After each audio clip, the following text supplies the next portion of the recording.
जो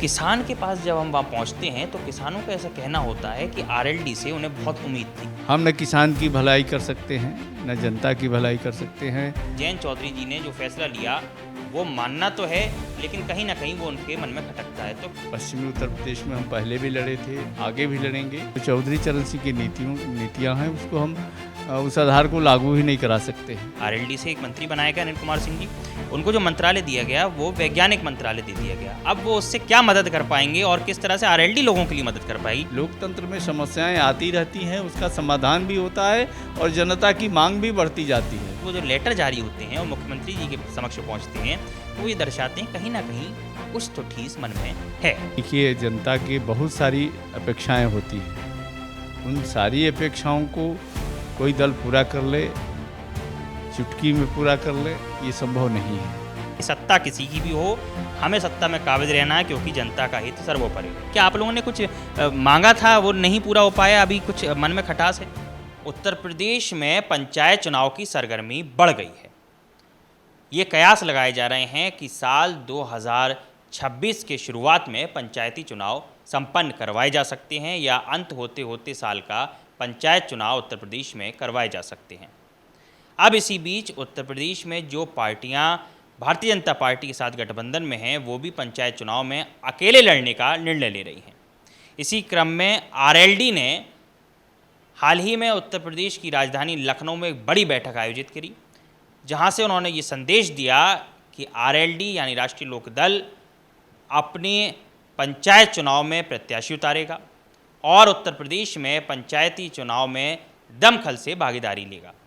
इसी क्रम में मुझसे बात करने के लिए मौजूद हैं उत्तर प्रदेश आरएलडी के प्रदेश अध्यक्ष रामाशीष राय जी। रामाशीष जी, सर्वप्रथम तो सी न्यूज़ में बहुत बहुत स्वागत है आपका। मेरा पहला सवाल आपसे यही है कि आरएलडी जो एक्सपेंशन कर रही है, जो पंचायत चुनाव को लेकर तैयारी कर रही है, क्या कुछ वो तैयारी है और क्या कुछ उनकी समीक्षा बैठक आपने आयोजित की? देखिए, राष्ट्रीय लोकदल एनडीए का एक घटक दल है और हम लोग एनडीए को मजबूत करने में ही लगे हुए हैं। इधर पंचायत चुनाव में पार्टी ने ये फैसला किया है कि पंचायत चुनाव के माध्यम से पार्टी को मजबूती मिलती है और कार्यकर्ता को भी उसमें सक्रिय होने का एक अवसर मिलता है। इसलिए पंचायत चुनाव को अपने बलबूते जो है पूरे प्रदेश में लड़ने का पार्टी ने निर्णय किया है। अध्यक्ष जी, अब चूंकि अभी 2026 में पंचायत चुनाव है और जस्ट उसके बाद 27 में विधानसभा का चुनाव है, तो क्या आरएलडी जो 9 विधानसभा सीट लेके आई थी उत्तर प्रदेश में, 75 जनपदों में लड़ने का विचार है? देखिए, हम लोग एनडीए के घटक दल हैं, इसलिए एनडीए के साथ बैठक में ही जो कुछ तय होगा, सीटों पर कहाँ कितनी सीटें हम लड़ेंगे। पार्टी पूरे प्रदेश में अपनी संगठन को, अपने बूथ कमेटियों को मजबूत करने में लगी हुई है। पिछले बार हम लोग 33 सीट पर लड़े थे। आगे जो एनडीए नेतृत्व का जो फैसला होगा, हम इस बीच में पंचायत के माध्यम से और अपने संगठन के तंत्र के माध्यम से मध्य में, पूर्वी उत्तर प्रदेश में, बुंदेलखंड में भी, पश्चिमी उत्तर प्रदेश में हम पहले भी लड़े थे, आगे भी लड़ेंगे।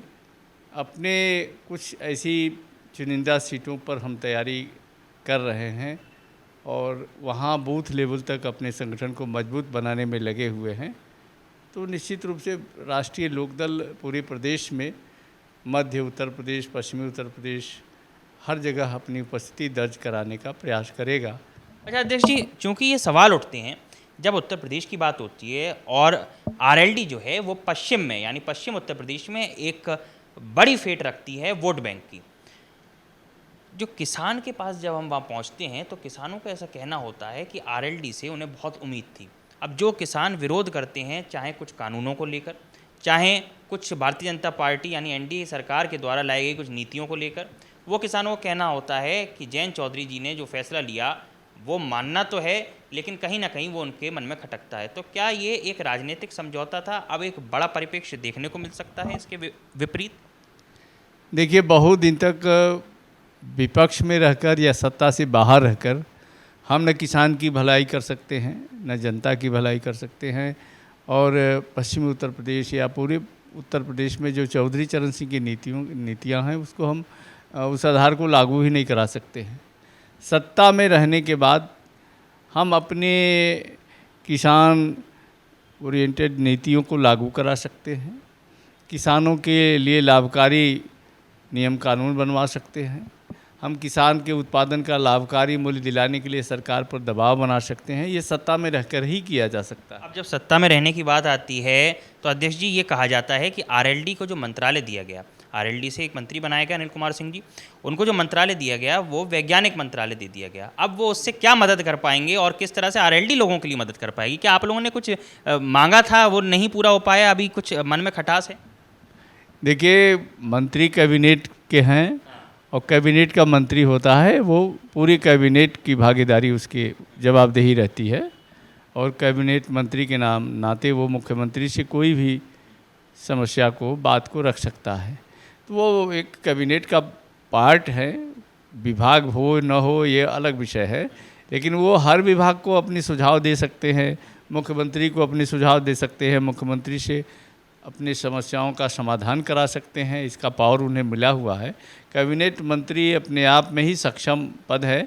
ठीक है, आगे आने वाले समय में ये माना जाता है कि कैबिनेट मंत्री है वो अपने आप में सक्षम पद है, परंतु उत्तर प्रदेश की राजनीति जब बात होती है तो कई मंत्री ये कहते हैं कि अधिकारी नहीं सुन रहे। कई बार आपकी तरफ से भी लेटर जारी होते हैं कि फलाने अधिकारी ने ये सुनवाई नहीं करी, जो हम सुनिश्चित कराना चाहते थे वो चीज़ नहीं हो पाई, जनता के हित में चीज़ें नहीं हो पाई।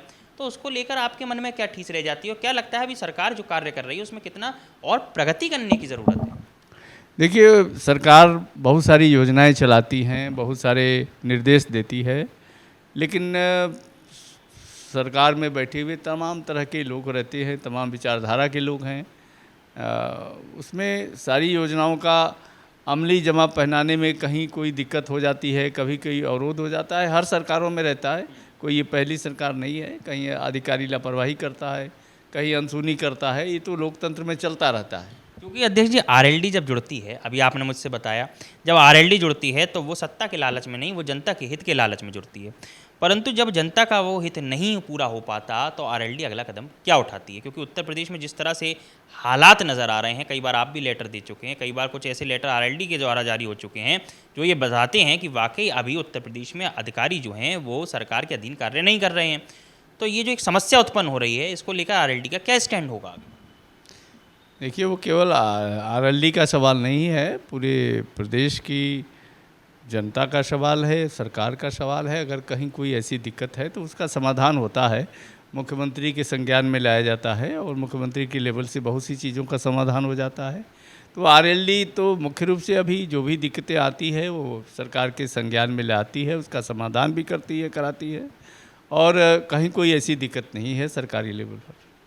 एक आखिरी सवाल, चूँकि संजय निषाद हैं, उनकी पार्टी है, वो भी भारतीय जनता पार्टी यानी एनडीए के साथ में है, ओम प्रकाश राजभर है, उनकी पार्टी भी एनडीए के साथ में है, आपकी पार्टी भी एनडीए के साथ में है, परंतु अंदर अंदर एक बड़ा चलता रहता है, एक हलचल मची रहती है कि कहीं ना कहीं, क्योंकि जनता के हित की आप लोग बात करते हैं, तो क्या लगता है वो जनता का हित सफल नहीं हो पा रहा है? मेरा बार बार सवाल इसी पर लेकर है, क्योंकि वो जो लेटर जारी होते हैं और मुख्यमंत्री जी के समक्ष पहुँचते हैं तो वो ये दर्शाते हैं कहीं ना कहीं कुछ तो ठीस मन में है।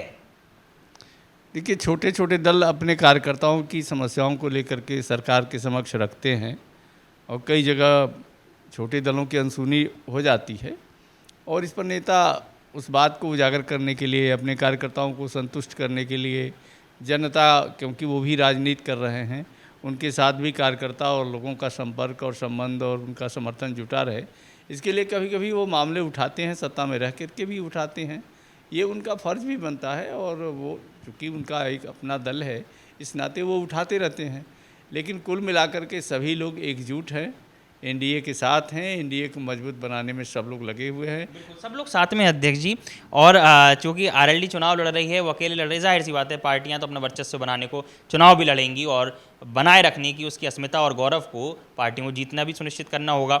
जाहिर सी बात है जब विधानसभा के चुनाव की बारी आती है सब एक हो जाते हैं, लेकिन जब उससे नीचे के चुनाव होते हैं, चाहे पंचायत चुनाव हो, चाहे नगर निगम नगर पार्षदी का चुनाव हो, तो उसमें पार्टियाँ अलग अलग अपने कैंडिडेट्स उतारती हैं। अब चूँकि पंचायत का चुनाव है, ठीक, उसके बाद विधानसभा का चुनाव है, पार्टी अकेले लड़ने का निर्णय लिया है, तो क्या ये निर्णय कहीं कुछ सीटों पे जाके समझौते में तब्दील होगा, या फिर ये जो निर्णय है ये एकमुश्त रहेगा और पार्टी 75 के 75 जनपदों में पंचायती चुनाव लड़ेगी?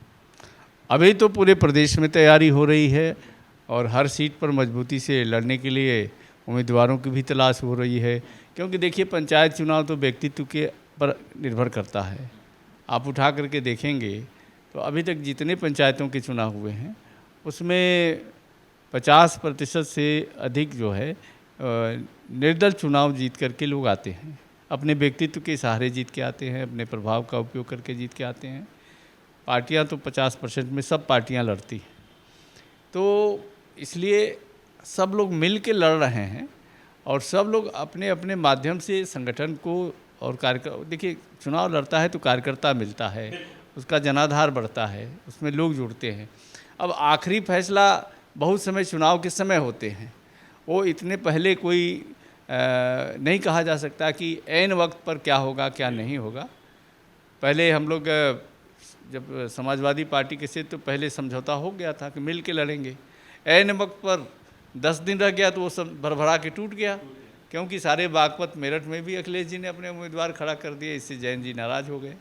तो ये हालत होता है चुनाव के दौरान, क्या होगा क्या परिस्थितियाँ बनेगी अभी नहीं कुछ कहा जा सकता, लेकिन हम लोग पूरे प्रदेश में मिल के लड़ने के लिए, वो अभी अपने अकेले लड़ने के लिए फैसला किए हैं। जाहिर सी बात है, इससे दो बातें नज़र आती हैं कि सत्ता किसी की भी हो, हमें सत्ता में काबिज रहना है क्योंकि जनता का हित सर्वोपरि है। पर उस जनता का यदि हित नहीं हो पा रहा तो ये भी सोचने का बहुत बड़ा विषय है। एक आखिरी कमेंट क्या करें? भाई देखिए, जनता की बहुत सारी अपेक्षाएं होती हैं, उन सारी अपेक्षाओं को कोई दल पूरा कर ले, चुटकी में पूरा कर ले, ये संभव नहीं है। वो एक लंबी प्रक्रिया है, धीरे धीरे समस्याओं का समाधान होता है। सरकार भी कोशिश कर रही है और जो है हम एकदम दावा नहीं कर सकते कि जितनी जनता की अपेक्षाएं हैं वो सारी पूरी हो गई और जनता बहुत प्रसन्न है, ऐसा नहीं है। लोकतंत्र में समस्याएं आती रहती हैं, उसका समाधान भी होता है और जनता की मांग भी बढ़ती जाती है। और हम लोग कोशिश करते हैं, हमारी पार्टी कोशिश कर रही है, पहले से भी करती रही है कि किसान को उसके उत्पादन का वाजिब दाम मिले, नौजवानों को रोज़गार मिले। रोज़गार की दिशा में सरकार ने कदम बढ़ाया है, तमाम विभागों में भर्तियां निकाली गई है और मुझे लगता है कि आने वाले दिनों में बम्पर भर्ती होंगी। किसानों के उत्पादन का भी लाभकारी मूल्य होगा और आने वाले समय में हमें उम्मीद है कि उत्तर प्रदेश सरकार गन्ना किसानों के दाम में भी वृद्धि करेगी। इस बार हम लोगों को पूरा उम्मीद है। बहुत बहुत शुक्रिया रामाशीष राय जी। आप थे हमारे साथ आरएलडी के प्रदेश अध्यक्ष रामाशीष राय जी। आपने बताया कि किस तरह से आरएलडी अब पंचायत चुनाव, विधानसभा चुनाव, सभी चुनाव में अकेले अपनी दम पर चुनाव लड़ेगी और मजबूती से अपने कैंडिडेट्स को उतारकर उनकी जीत सुनिश्चित करेगी। अब उत्तर प्रदेश में जो भी होने वाला है वो देखना बहुत दिलचस्प होगा, क्योंकि जब चुनाव में एनडीए के साथ जितने भी घटक दल हैं वो अकेले अकेले चुनाव लड़ेंगे और अपनी जीत सुनिश्चित करेंगे, तो एनडीए के लिए ये कितना फ़ायदेमंद होगा या कितना नुकसानदायक, ये देखने के लिए आप बने रहें सी न्यूज़ भारत के साथ। फिलहाल के लिए इतना ही। कैमरामैन दीपक के साथ ऋषभ सक्सेना, सी न्यूज़ भारत, लखनऊ।